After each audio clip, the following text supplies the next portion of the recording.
নমস্কার পাবলিক, আমি অভিজিৎ। সরবেরিয়া বাজারে একটা রেস্টুরেন্ট চালাই। তো সকাল সকাল রোজকার মতো চিয়া সিডের ড্রিঙ্কটা খেয়ে নিলাম। তো একটুখানি আমার পরীক্ষার এক্সাম ছিল সামনে, তো তার প্রিপারেশানও চলছিল এদিকে।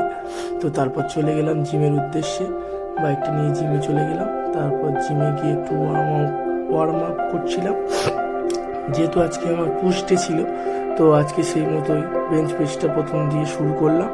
তো সব ভিডিও তো আর একা একা নেওয়া যাচ্ছিল না, তারপর একটা ভাইকে বললাম যে একটু আমার ভিডিও করে দাও। তো এরপরে র্যাটেল রেসটা মারছিলাম। তো এখানে এসে প্রোটিনটা খেয়ে নিলাম। তো তারপর বসে গেলাম কাজে। তারপর পেঁয়াজগুলো কেটে ভালো করে ধুয়ে নিলাম। এদিকে মশলাটা কষাচ্ছিলাম, ঘুগনি। এদিকে স্যুপটাও বসিয়ে দিয়েছিলাম। তারপর এদিকে ঘুগনি হচ্ছিল, যেহেতু আজকে দোকানে একটা নতুন আইটেম বানাবো, তাই এদিকে মোগলাইটা আজকে থেকে চালু হলো।